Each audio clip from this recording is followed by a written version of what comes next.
So I'm cutting the pivot links and stop pin links on these liner locks, and it's common sense would tell you those distances need to be from outside to outside of your liners. Now I'm going to cut this pivot length down about 3 to 4 thousandths below the liner. That way I don't spin the pivot when I tighten it up.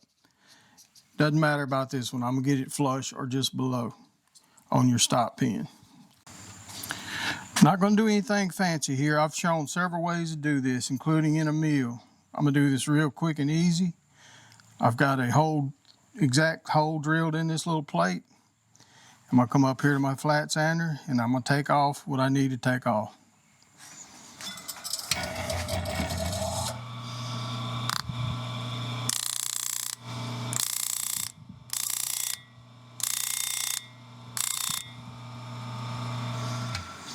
On the stop pin, I'm going to take most of it off over here on the grinder, then I'll go to the disc sander and take it down the rest of the way. But I've got a little mark on there.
Now I'm going to go ahead and clean up the profiles on these blades up to 600 grit before we move on to the next steps.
All right, that's all looking pretty good.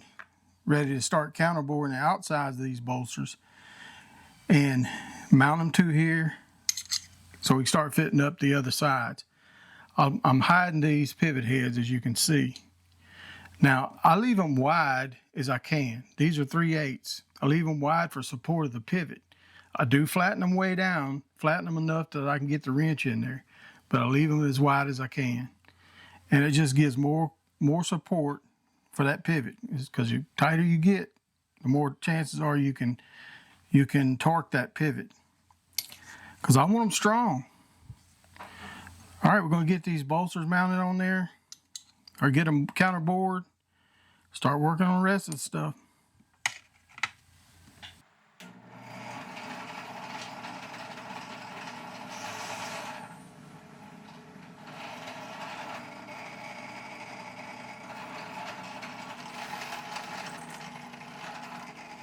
Well, when it rains, it pours. I have broke a number 44 bit this morning off in a bolster, and it's over there soaking in ferric chloride right now, so it'll eat it out of there. And I just broke my 256 counterbore.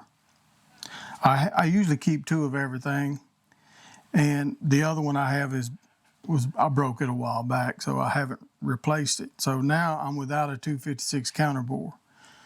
I can take a .161 end mill and cut them that way, but it takes forever, because you got to line up in that 44 hole, come out of it, replace it with your 161 end mill, and cut the hole, do the same thing over and over for 3 sets of bolsters, about 16 holes, or 12 holes rather. I think I'm just gonna, I may cut a couple with the end mill, but it just takes forever. I probably should have went fishing this morning. I'm gonna go ahead and reorder my counterbore, probably get 2 of them. They're outrageous.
So when you don't have a counterbore, you do it that way. If you're doing these things manually, that's one way to do it. And it takes 3 times as long or more, because if you don't get that pin lined up perfectly, when you come in with your counterbore or with your bigger cutter and you're off more than 3 thousandths, it's not going to be good, because you won't be able to line up everything. Now, one of the tips I would suggest is your pin you're using to line up, keep it as short as possible, because it's 3/32, it's less than 3/32. It's a number 44 is what I'm using. So if it's very long, it'll flex when it hits the hole when you're lining it up, and it won't be truly aligned. So keep it short where it doesn't flex, and you'll get them lined up. So I've got this set done, bolted on. Now I need to start doing my contour. I'm gonna go ahead and cut them down close, roughly, and put in my curve here, because these are gonna be half-moon joints here with the handle to the bolster.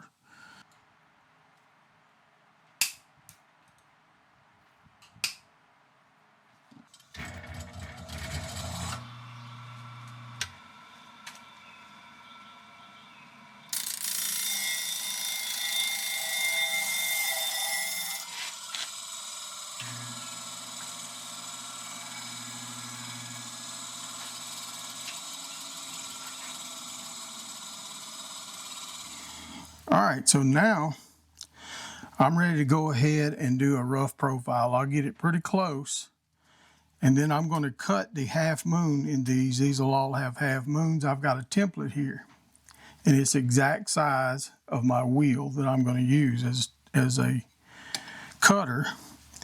And then I will start working on the back sides. Everything tapped, but I've got a problem here. This is going to be the Damascus folder with Damascus bolsters.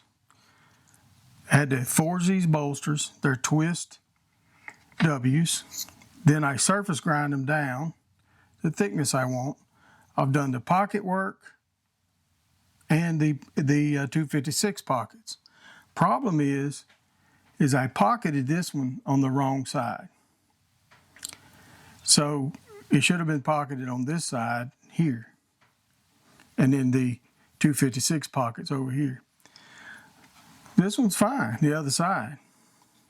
But, so what does that mean? Can't use this one. I don't have another piece of twist made. I'll have to make a piece, or I will use something else for bolsters. So all of that work, all of that time, forging, surface grinding, pocketing, everything is for naught. A lot of time wasted there. This has not been a good week for me. I had to leave yesterday and go get a new micrometer, or caliper rather. I've got 3 or 4 calipers around here, so I had to go run and get that, because I can't see my dial caliper very well. And breaking counterbores, breaking bits off. Just not been a good week. And then now this, probably the most costly one. And I've got to stop what I'm doing, get that one made. Luckily, this is not a custom order. There's one up here that is a frame lock. 2 of these are customs. But things like that, you just have to pivot, just like I have with all the other stuff. With the broke bits, broke counterboards, you have to solve problems, and you need to solve them quickly. So what I'll do is find some more bolster material. In the morning, I'll have them ready to go where these were. This material here probably can't be used for anything other than a keychain. Done. I wish I'd have had a little, only extra piece I have is right here. It won't make 2 bolsters. It's either make some more or suck it up, Buttercup. I think I'm gonna end it right here. Thank you to my patrons. Thank you for watching. We'll see you right here on the next video.